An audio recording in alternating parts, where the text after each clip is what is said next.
Hello and welcome to this Autism Spectrum Condition Masterclass.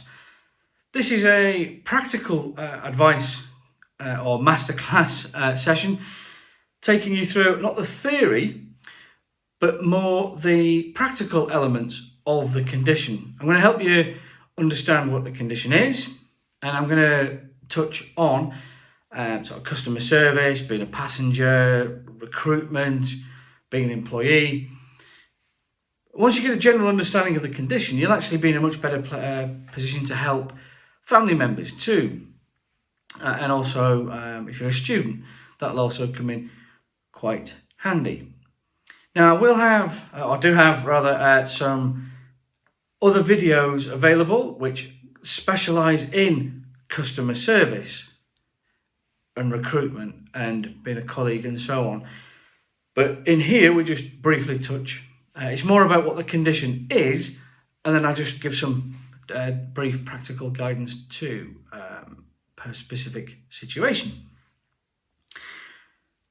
Now, I have autism spectrum condition or disorder, whichever way you want to apply the label. And so with that, I have a really good understanding of how that not only affects me, but other people with the condition. I also have ADHD, I also have epilepsy and also PTSD. I coach people, I give training and masterclasses live as well and in person. And I also give inspirational talks, my story. And so from that, and engaging with lots of different people and organisations, I've learned quite a bit, and I'm trying to help pass that information on.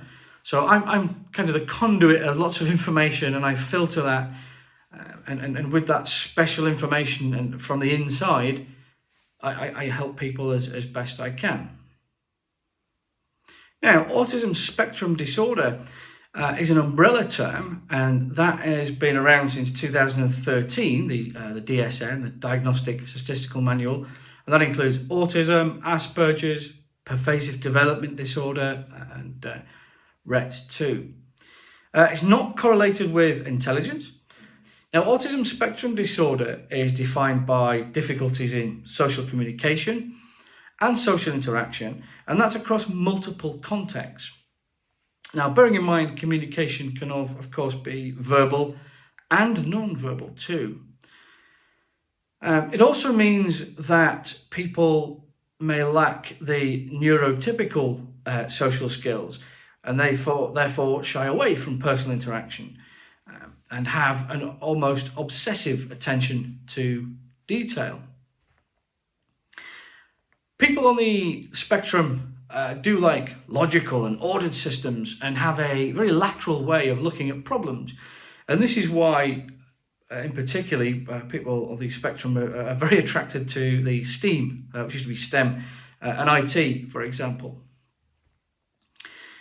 Now, autism spectrum disorder is a multi-layered condition, and each layer its own spectrum. Now, this means also that one person, for example, who's able to interact socially very strongly, means the next person might not be as comfortable with that and cause them a lot of psychological distress. All people on the spectrum share certain difficulties, but the condition affects them in different ways.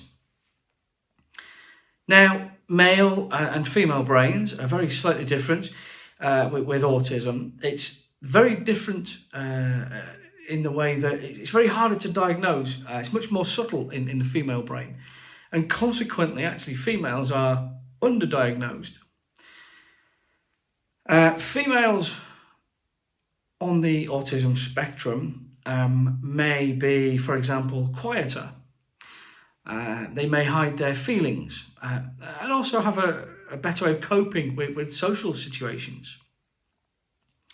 Now, broadly speaking, across genders and ages, there's approximately 1% of the UK population have autism spectrum condition, and that's approximately about 650,000 people, diagnosed and undiagnosed. Now, there are many people who are very successful on the autism spectrum. That includes the very famous Einstein, Charles Darwin, Greta Thunberg, Temple Grandin, also the artist Andy Warhol, and not forgetting the poet William Butler Yeats.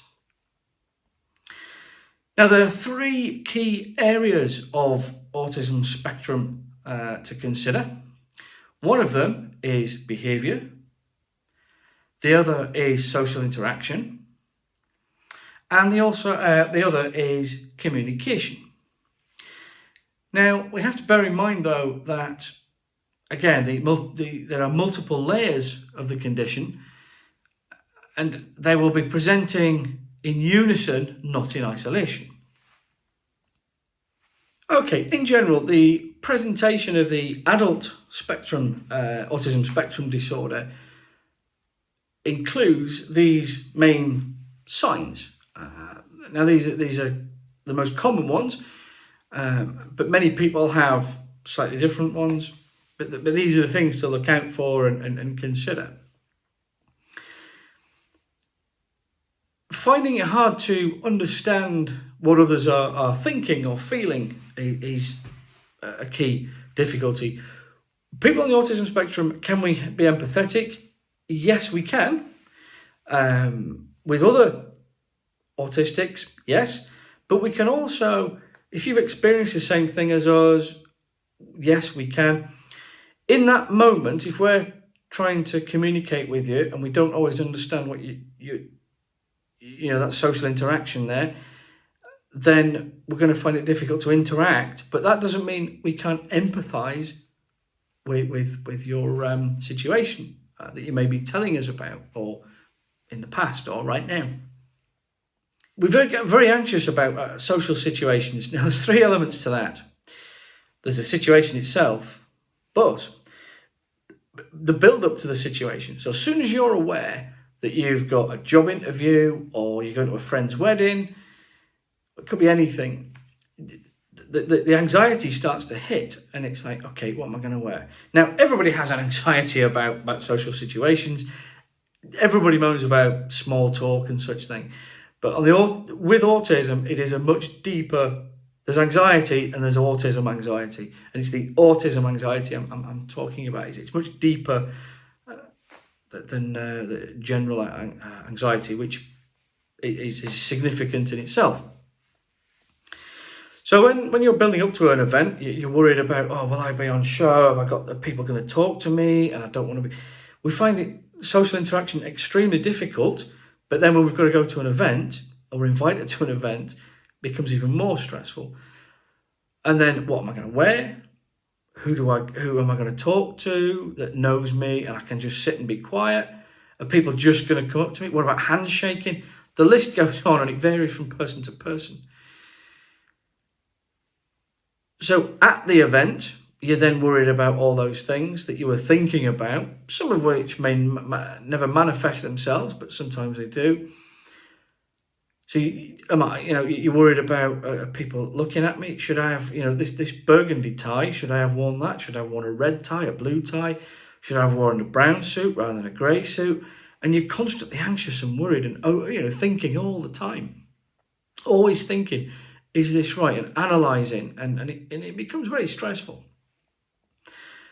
So then after the event, you've had the pre-event nerves and stress and anxiety, the event nerves, stress and anxiety, but then the post-event come down. It's like having a hangover, where for some it lasts a few days, sometimes it's a few weeks, but sometimes it might be, it's like a flashback sometimes, and it might hit you months or a year or so later, and then it makes you have think of that experience and think, was it good or was it bad? Can I do that again? And you go over and over with that.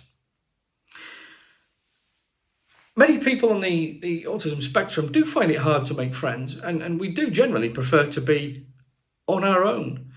Now, I'm 43 now, and I left school in the mid-90s. I'm very amiable. I wouldn't call myself, I'm a good friend, but we're not very good at making friends or keeping friends. I've got a couple of people I speak to from school. We meet up throughout the year, and we're very, very good friends.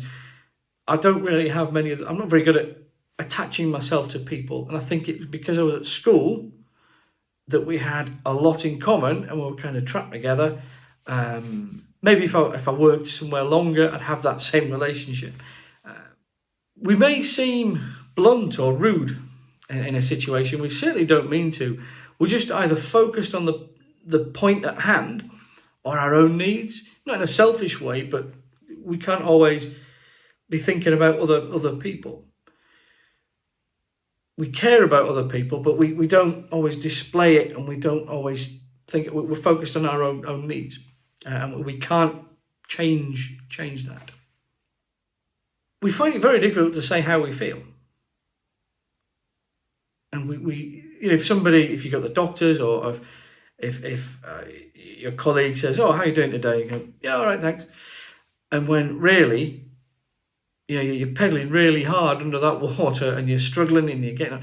And many people, in fact, most people with ADHD and autism and other neurodiverse conditions, but particularly those, underplay those conditions. And even when we genuinely need some help, we're like, "No, I'm fine."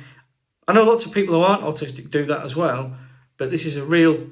We genuinely, as again, it's much deeper.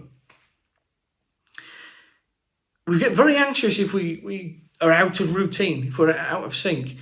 We need a strong routine. That might be at home, it might be the commute between home and work, or if you're self-employed, you need some kind of order within the day. Yes, when you're self-employed, you get different clients and customers, and you do different things on different days, but you can develop a pattern to it. Yes, the customer might change, but there's a pattern to whatever you're doing. We sometimes struggle with social rules. In fact, many of us do. One is talking over people. Now, this is a crossover again from ADHD. I have ADHD as well, and I talk a lot because of the ADHD, partly because of working memory difficulties with ADHD. If I don't get out what I'm going to say, I think that's where I'm going to forget, and then there's pointless me even talking with you. Again, we avoid eye contact. That's one thing. So just because somebody's avoiding eye contact with you doesn't mean they're not interested in what you have to say. Just bear in mind that some people are uncomfortable with eye contact. It might be that they hold it for what you might perceive as too long or not enough. Nobody ever knows when to get the gauge right. I mean, I've spoken with professional speakers, and that's one of the hot topics, how long to engage somebody in the audience in eye contact. And there's never any good, it depends on the situation and the size of the audience, but and how well you know people. But that's one of the hot topics there. One of the other presentations of the condition is we might stand too close to somebody, and we forget that, especially during 2020 and into 21, social distancing. We're not very good at that. We know what the rules are, and we want to follow rules, but we forget it's an unwritten social rule that's kind of been embedded in. This is a new thing. Had it been around for since birth, we'd have probably been happy and content with it. I don't know.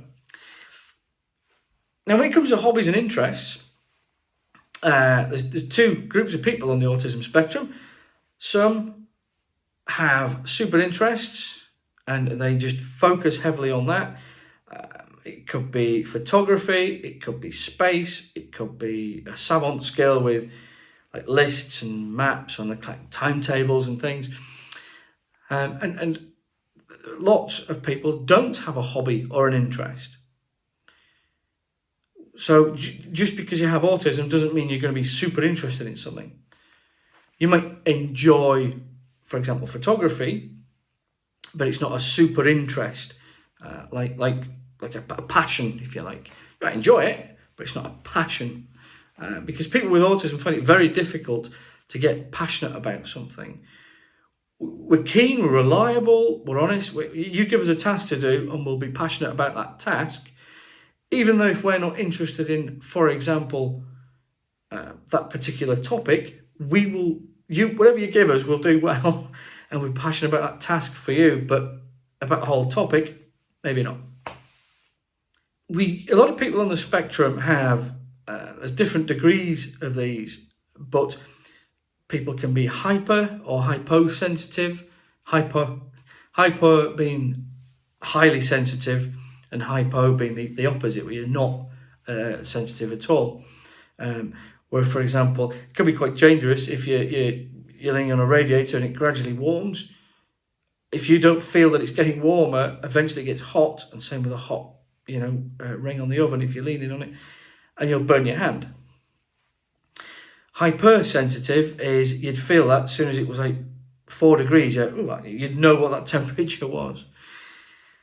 Sensitivity could be light, it could be noise, smell, anything. Noise and smell is quite key. So you can get the ear defenders or headphones, over-ear cancelling, noise cancelling headphones, which are great, but then it cuts you off from the environment around you, which is not always so good.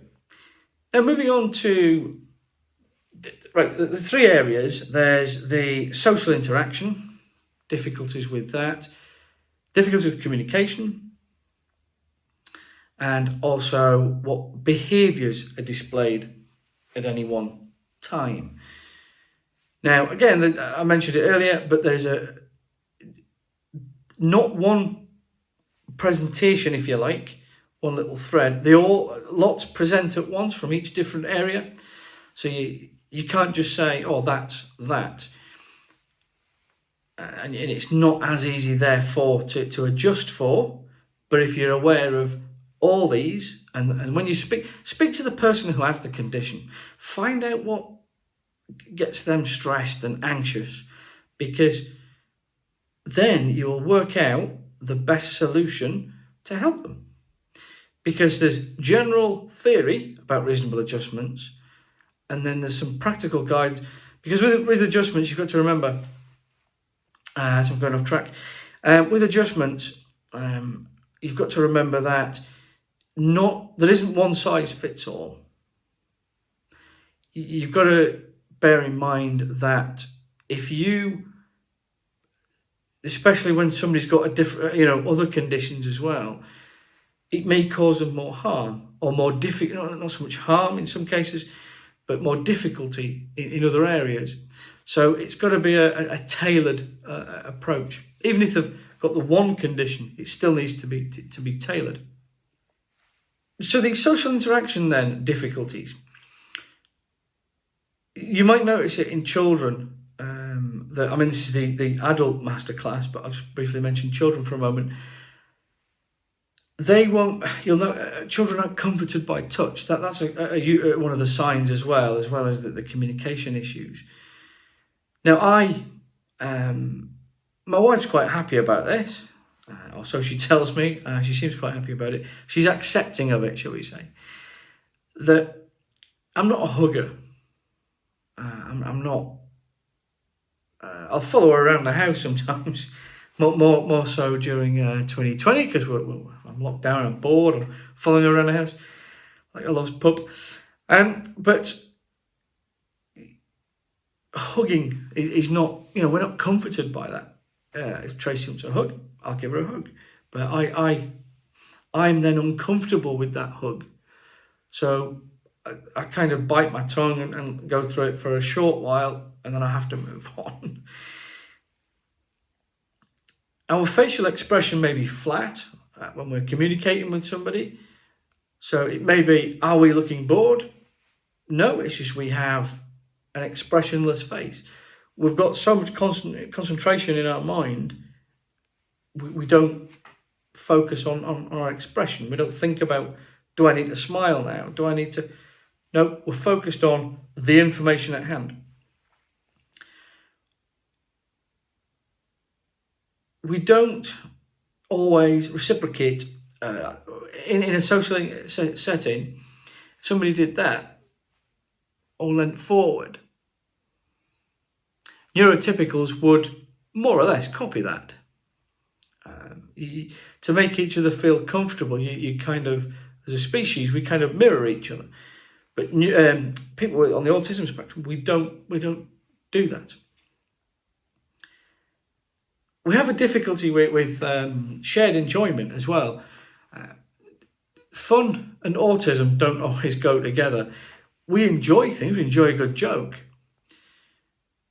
And I've got a good sense of humour. In fact, most of my box sets, DVDs, that I actually own rather than online, I upgraded from VHS a few years ago, are actually the comedy box sets. Now with that, and I don't know if it's an autism thing or just a personality thing, but I like a lot of it has to have realism for me. Yes, it may be, the story itself may be fiction, but it has to have realism. Now, I don't like Star Trek, but I love Red Dwarf. Red Dwarf has a sense of realism in it, but Star Trek for me doesn't. I can't square that one. We're not always tuned into the achievements of others either. We have, nor an understanding of their feelings too, if they're happy about something, or we're not always tuned into that. Again, it's a multi-layered spectrum, so some people are more tuned in or less tuned in than somebody else, and have an understanding and so on. And same with the other that I've already spoken about and yet to speak about. Moving on to communication difficulties then. Now, we will struggle taking turns with communication. We just speak. If somebody asks us a question, we will tell you the question. We're very matter of fact. We will give you that focus there. We will remain engaged as long as we're able to give you that. We'll give you what you need, then we're finished. We're done. So we would need some support from a colleague to remain engaged on that. If we think we're done, but there's still something to do, we would need support there. There is with some communication the stereotypical echolalia. I never pronounced that right. Echolalia. It's where you repeat an action or a word that somebody has said. Also, what's something to be aware of, there is also many people on the autism spectrum, what they do is that there's a scripted speech. So, for example, if you, as an autistic person, think, right, okay, I'm going to meet up with Sarah this afternoon. We're doing X, Y, Z. So in my mind, I think that's what the conversation is going to be about. And sometimes then, because I've rehearsed, I don't do this, but I know autistic people that do.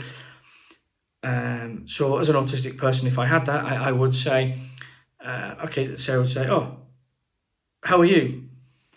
And I go, yes. And I said, no, what I thought she was going to ask me, did you get here on time? And I went, yes. So it becomes a bit disjointed. There's obviously a lot more examples of that. Many people on the spectrum don't get innuendo too. Relates back to the humour thing I was talking about.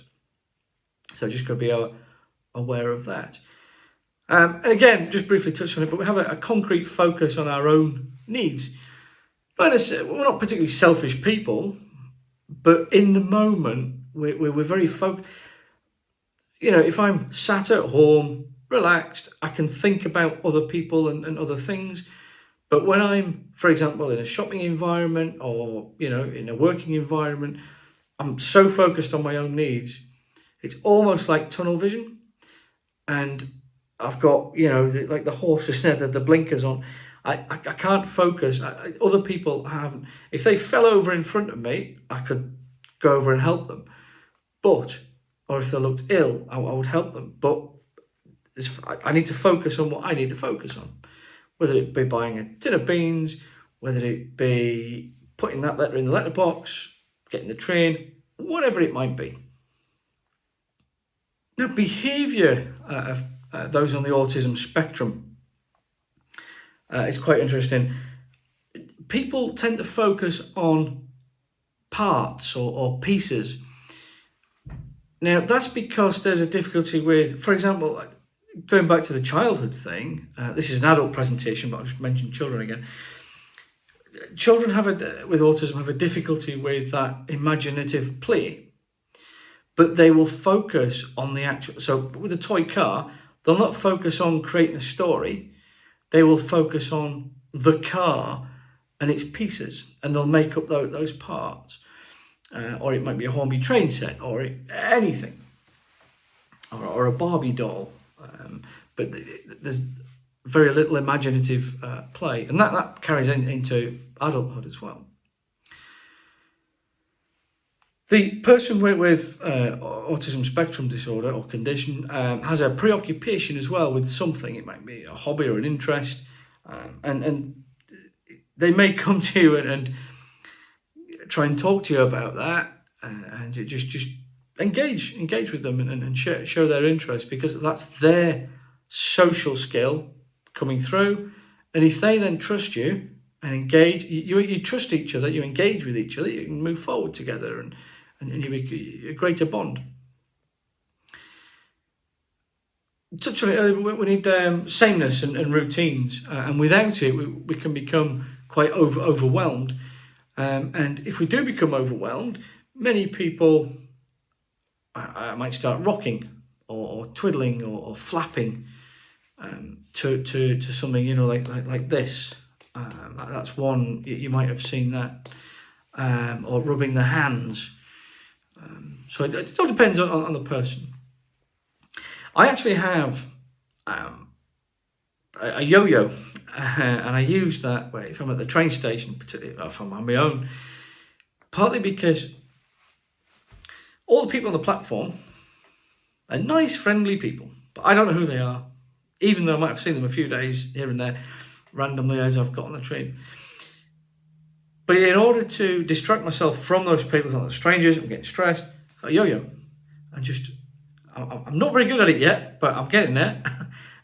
Bit of practice, and that works for me. On the spectrum, people have difficulty with sleep, and so that affects then our behaviour into the next day and beyond that. So if you haven't got much sleep over the next few days, you're going to struggle with whatever activity you're doing. That might be schoolwork, college, applying for a job, whatever it might be. Daily living is genuinely, truly interrupted by autism spectrum disorder. Every facet of your life with autism spectrum is affected. And it's quite difficult. And even more so when you have, I have really good intelligence, but I've got autism spectrum disorder, meaning, I struggle. I'm highly impaired in many ways. And that can cause a great deal of difficulty too, especially when you've got comorbidities. Again, with the ADHD. So I've got my autism, I'm wanting routine and order, and the ADHD is chaos. And then I've got frontal lobe epilepsy, which is associated with behavioural difficulties. Then also I've got the PTSD, I'm feeling trapped. And so that's that extra little match to go, you need to get out of here. And it causes a lot of difficulty. And when you become overwhelmed, you don't always know you're becoming overwhelmed, but very quickly you can become overwhelmed, whether that be tasks, it might be a change in routine, whether it may be at work, or several things have happened in the day and it just adds to your day. Okay, then I'm now going to go and give you a brief overview of how autism affects daily life. Now, I'm going to start with recruitment and autism spectrum. Now, many people on the autistic spectrum may, for example, in an interview or pre-interview, may seem blunt and not interested, even rude. But that's far from intentional. That's a natural presentation of the condition. Inside, we're super interested, we want to engage, but we have a difficulty in doing that. It might be that we may hold the interviewer with eye contact for too long or not enough. And so just be aware that that person might have autism spectrum condition. And you have to make sure that you understand that as an interviewer to allow them to go on to the next stage. Because otherwise they could be perfect for that role in your organisation, but because lack of eye contact, you're ruling them out. Also, they may exhibit a flat facial expression, and the interview may also not flow in the usual way. Although, as I say, the person being interviewed is super interested and very suitable for the role, as I mentioned. Recruiters and others in talent acquisition also just need to remember that recruitment is a research exercise and not a memory test. So one suitable way which many organisations are now engaging with is offering work trials, for example, so that the autistic applicant, through reasonable adjustments, is on an equal footing as their neurotypical peers to prove that they're more than capable for that job. There's lots of organisations that are doing this now, and also offering audio interviews, telephone interviews, video interviews, rather than face-to-face. It's much better. So before they actually apply for the role, it might be that the job advert itself isn't inclusive enough. Many adverts request that social skills may, and that may suggest things such as fun-loving team. These sort of terms, amongst others, will limit the chances of an autistic person actually considering and applying for that position. Sometimes interview dates and times need to be changed. That goes with the course.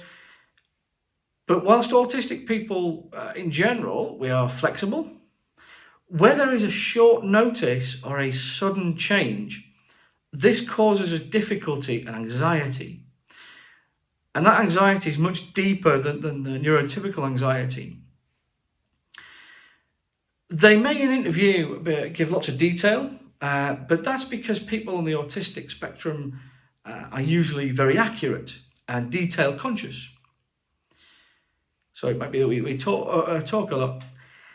It may be also, might be that we're too quiet as well. It may be that there's gaps in the CV, or they may have gone into, as I said, additional detail and have a long CV. You've requested 3 pages, that one's 5 or 6. This is because you need to be aware that people on the autistic spectrum are very honest and very rarely lie. So if we put lots of detail in there or the gaps, flip it and think, okay, they're honest.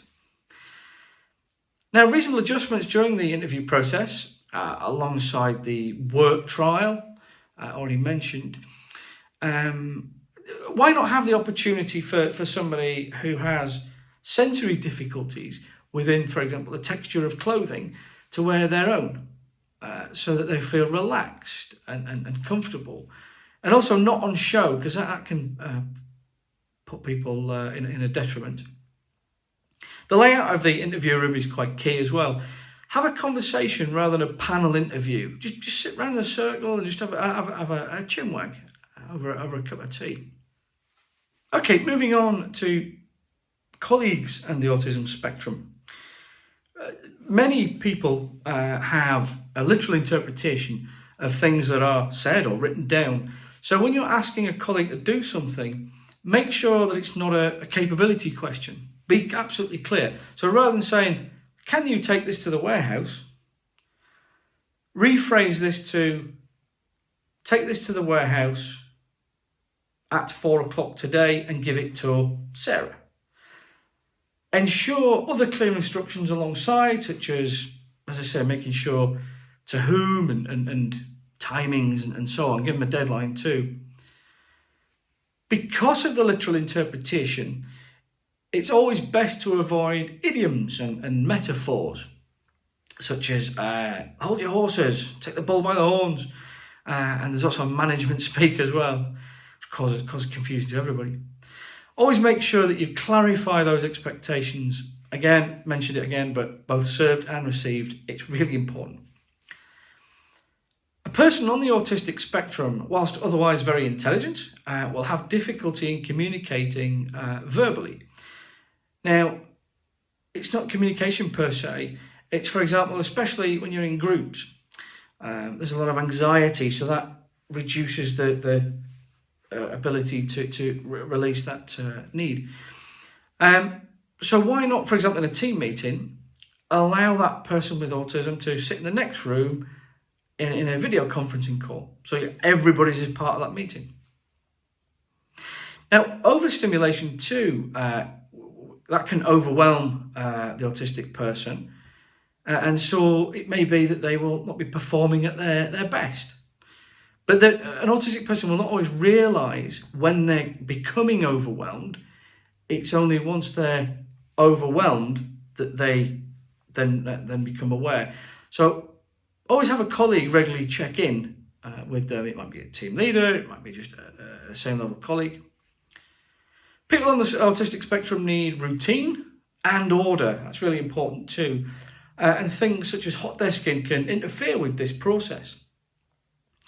Make sure the person has a fixed desk, and make sure also that the person that they need for support has a fixed desk too, so at least you can find that person as you need them. Now, colleagues on the spectrum make great team members because we don't play head games, and we don't have an interest in the superficial or the surface items, such as who's smarter, who's thinner, in what club. So we're actually, as a community, inverted commas, we're more inclusive. Also, when given a task, we have great sticking power. Even when something becomes difficult, like Edison with the light bulb, he kept going and going and going and going and become obsessive and get it completed and finished. Now, customers and the spectrum. Queuing can be an extreme difficulty for people on the autism spectrum for a number of reasons. One of which is the highly stressful situation of having to potentially interact with those in front and behind them in the queue. Also, not being able to get on with the task in hand, for example, shopping. Because having to queue is kind of a sudden change. You want it to move forward, you're stopped. And that is a great difficulty. It might be queuing at the supermarket, it might be getting on a theme park ride, could be anything. So it's really important then that reasonable adjustments are made for all. And those on the autistic spectrum particularly, there's an extreme impatience, which we can't control, unfortunately, which causes psychological distress. So such reasonable adjustment would be allow queue jumping. Now, we're quite happy to prove our condition, that's fine. Now, queue jumping has a neutral effect on the neurotypicals in the queue, but a positive effect by removing a psychological detriment for the person on the autism spectrum, actually then putting us in the same place. In any retail environment, neurotypicals find it hard and stressful situation to do shopping. But those with autism have a much deeper anxiety and so need adjustments to be made, because even without a queue, they need to exit the environment and very, very quickly. Sensory stimuli such as lights, noise, music, and other people can be very overwhelming. Now, I know there's Autism Hour, but that's just 1 hour. The person on the autism spectrum is not aware that they're becoming overwhelmed in a retail environment or at work. So if a person on the spectrum displays what appears as anger, It is in fact anxiety, and is usually non-threatening and should be interpreted appropriately. The more embarrassed we feel about it, and we do feel embarrassed about those conditions and presentations, so don't make us feel embarrassed. One way to help is find a calm space. Just take us to a calm space. Don't restrict our movement. This can exacerbate our anxiety. By removing these stress factors, then the autistic person will naturally relax because we're much less overwhelmed. Okay, passengers with autism spectrum disorder. There's not only an anxiety about the event that they're going to attend, but also the journey can be extremely stressful too. Again, more so than neurotypical peers. Whilst difficulties occur then when things are running smoothly, that's one element, but there's still anxieties. But then when there's delays and cancellations, these sudden changes can be highly stressful for autistic people. The quiet carriage on a train, for example, is not always quiet, I've found. And so this needs to be effectively monitored due to the sensory difficulties with noise and other stimuli, which actually can be very, very overwhelming. It's like an intrusive computer virus, which is not very nice. Changing of tickets should be done as a reasonable adjustment for autistic travellers, so that where our original booking was booked, but it's now too stressful to travel, then we should be offered an alternative ticket without a penalty. We still want to travel, it's just going to be a difficulty. So regardless of type of ticket, we need to be a little bit more flexible. Waiting for the transport to arrive, whether that be a train, a plane, a taxi or a bus, this environment can exacerbate the psychological distress, and so a quiet space needs to be offered at all terminals. But also a recognition that this person may need the disabled seats at the front of, for example, a bus. So they should be allowed to board first alongside other disabled passengers, because an elderly infirm person or person with MS, they need those seats too. Now, an autistic passenger will need to travel at quiet times, so allow flexibility in their ticket for this reason too, and we've just briefly spoken about earlier. And be aware people on the autism spectrum, as with other neurodiverse conditions, have a higher unemployment rate than other conditions. And so we need a financial penalty avoidance because there's a higher likelihood that a person with autism or ADHD or whatever has a much more reduced income than more so than their neurological typical peers.